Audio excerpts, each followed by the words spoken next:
4ஆம் எண்காரர்களுக்கு எப்போதுமே வந்து அவங்க லைஃப்ல தெரிந்தோ தெரியாமலோ இன்னொரு ஒரு 4 தேதிகள்ல தான் எல்லா விஷயங்களுமே நடக்கும். பட் அந்த தேதிய அவங்க அவாய்ட் பண்ணணும். ஓ! பட் இவங்க அவாய்ட் பண்ணாலும் அதுதான் தேடி வரும். இப்போ ஒரு ஊருக்கு போகணும்னு பஸ் டிக்கெட் போட்டாங்கன்னா, இவங்க போய் உட்கார்ற சீட்டு 13ஆம் நம்பர் சீட்டா இருக்கும். இல்ல 22ஆம் நம்பர் சீட்டா இருக்கும். கம்ஃபர்டபுளாவே உட்கார்ந்துட்டு போ முடியாது. அந்த சீட்டு தான் உடைஞ்சு போயும் இருக்கும். So okay. அதே மாரி 8ஆம் எண்ணும். ம். ஸோ இவங்க லைஃப்ல முக்கியமான டர்னிங் பாயிண்ட்ஸ் எல்லாமே 4, 13, 22, 31 தேதிகள்ல இருக்கும். பட் மேக்ஸிமம் இவங்களா தேர்ந்தெடுக்காம, அதுவா வந்துச்சுன்னா அக்செப்ட் பண்ணிக்கிட்டோம். ஏன்னா அது வந்து செகண்ட் ஹால்ஃப் லைஃப்ல அதுவே நல்லது பண்ணும். ஃபர்ஸ்ட் ஹால்ஃப் லைஃப்ல வரைக்கும் மட்டும் தான் ட்ரபிள்ஸ் குடுக்கும். செகண்ட் ஹால்ஃப் லைஃப்ல அது அந்த எண்களே அவருக்கு நல்லது பண்ணும். தேதிகளே நல்லது பண்ணும். பட் எது லக் கொண்டு வரும், அதிர்ஷ்டத்தை கொண்டு வரும், இவர் எந்த தேதியை தேர்ந்தெடுக்கணும்னு கேட்டீங்கன்னா, 1, 10, 19, 6, 15, 24 இந்த தேதிகளுக்கு நெறைய இம்பார்ட்டன்ஸ் குடுத்து, இந்த தேதியில ஒரு விஷயத்த செய்றாங்கன்னு வச்சுக்குவோம். அது அவங்களுக்கு நெறைய நல்லது பண்ணும். அவங்களுக்கு மணி அதாவது பணங்காசு சம்மந்தப்பட்ட பெனிஃபிட்ஸையும் கொண்டு வரும். லைஃப்ப வந்து அவங்களுக்கு உயர்த்தும்.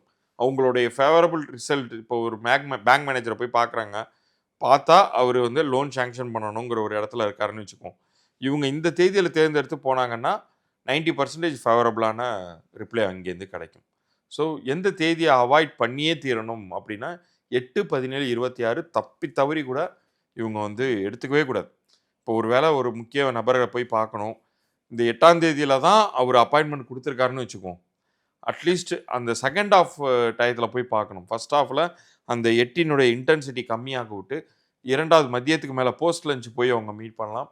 அல்லது அந்த தேதியில ஏதேனும் ஒரு காரணத்த சொல்லி தவிர்த்துட்டு, அடுத்த வேற ஏதாச்சும் ஒரு தேதி வாங்கிட்டு போய் பார்க்கிறது, இவங்களுக்கான நல்ல விஷயத்தை செய்து தரும். ஏன்னா, இந்த 8ஆம் தேதி போகும்போது தான், இவரு போய் சந்திக்கக்கூடிய நபருக்கு வேற ஏதாச்சும் ஃபேமிலி டென்ஷன் இருக்கும். ஓகே. அந்த டென்ஷன இவரு மேல காமிச்சுருவாங்க. அல்லது இவரு போயி அந்த இடத்துல வந்து ஒரு பேங்க் அக்கவுண்ட் ஓப்பன் பண்ணணும், அல்லது ஒரு லேண்ட் விஷயமா போயிருக்காருன்னு வச்சுக்கோங்க. இவரு இவரு தலையில வந்து கட்டி விட்டுருவாங்க. ஒரு ஆகாத ஒரு இடத்த இவரு தலையில கட்டி விட்டுருவாங்க. அல்லது பேங்க் அக்கவுண்டே ஓப்பன் பண்றாங்கன்னா, முதல் நாள்லேருந்தே மைனஸ்ல இருக்கிற மாரியான சிச்சுவேஷன்ஸ் ஏதாச்சும் ஒண்ணு உருவாயிடும்.